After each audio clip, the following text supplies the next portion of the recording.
G'day guys, and welcome to Construct and Conquer.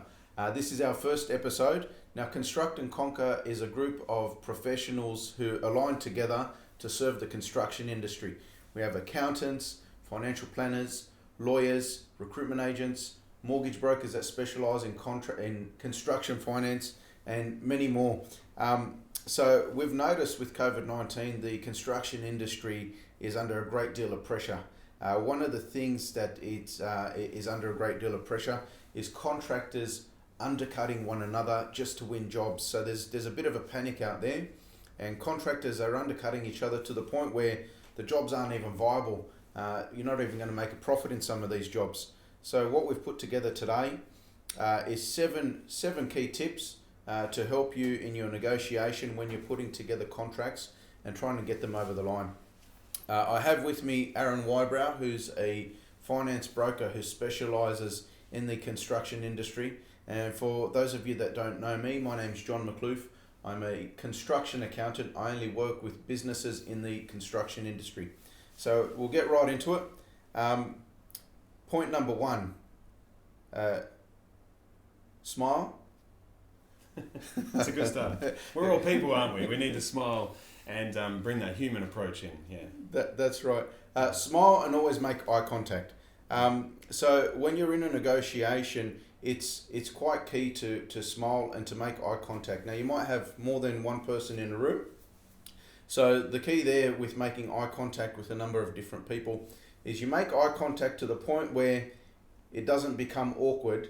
And as soon as you get that connection, you move on to the next person. Now, making eye contact builds rapport, and it increases the likelihood of somebody trusting you. And then smiling just shows people that you're human, you're genuine, and you're approachable. Anything else you want to add to that? And you want to get the business done. You want to get the Everyone's there to do business. When you're presenting and you're presenting a quote, they want to do business, you want to do business. So have a bit of fun. Yep. Point number two, stay grounded, stay humble. Business owners don't really like dealing with arrogance. So if you're genuine and you're humble and you stay grounded, again, it builds that trust, it builds that relationship, it builds that rapport.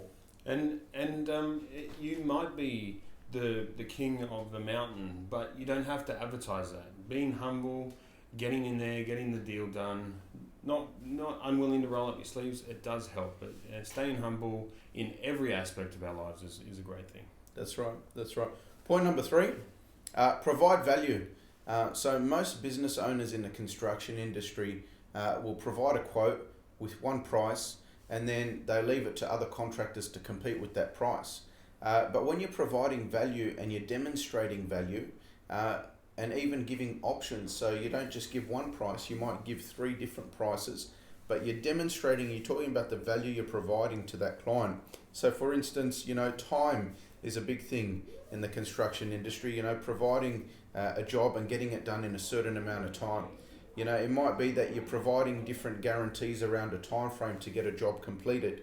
But when you're demonstrating value and you're talking about value, you have more to offer than just a quote with a price, which is what most businesses in the construction industry are doing today. And hold your quote. If you want $100,000, hold it. You might have other things you can throw in that don't cost you the world.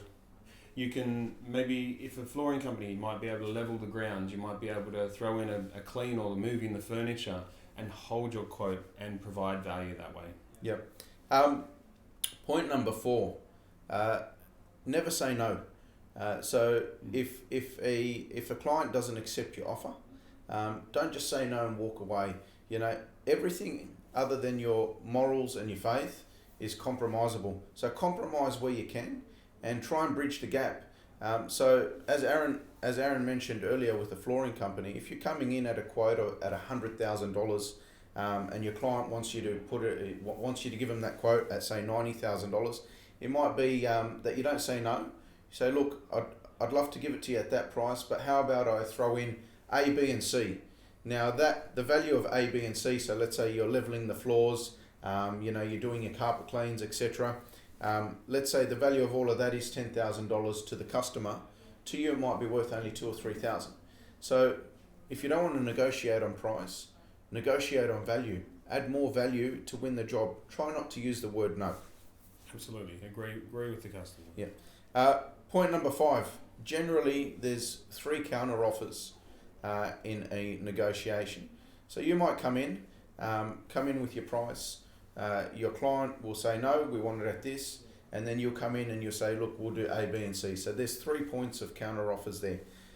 Try to avoid more than 3 points of counter offers, because it's more likely that the deal will go stale if you're negotiating more than 3 counter offers. So try to keep it at 3. It's not to say that a deal won't get over the line if there's more than 3 counter offers, but the likelihood that it's more successful is if you keep it to 3 counter offers. That's right. And if you're the person trying to get a better deal from suppliers, same thing. You might want to increase your order base to be able to get the cheaper price so that you can do more jobs. So going in with the 3 counter offers, making sure you get the first one there. They may come back and say, no, you can't buy that volume, you've got to buy a little bit more. So there's more counter offers there. So go through the process and make sure you get a better deal from both you presenting a quote and you also getting the suppliers on side. Yeah. Point number 6, the spanner in the works, or dealing with objections, as we say. Yeah. There'll be likely objections when you're putting in a proposal to win a job. So it's important that you try and list out those objections or those spanners in the works, as we say, before you go into the negotiation. So if you could list out a whole lot of objections that you might come across, and then have an answer for those. With the answer, you're making sure that you're providing value. It's more likely you'll get the deal over the line. That's right. And make sure since you've done all that due diligence and getting all the objections, make sure you have all the key decision makers in the room when you're going to put your quote forward. You don't want to put it forward to someone and then they have to say, I have to talk to the board of directors, or their wife, their brothers, their sons, whatever it is. Make sure you got everyone you need in the room to make the decision, and stop presenting if you don't. Yeah. And then point number 7, if all else fails, be willing to walk away from the deal. So if you're doing points 1 to 6 and you're doing them the best you can, and there's no other option other than to walk away from the deal, you're better off to walk away from the deal than to desperately accept it.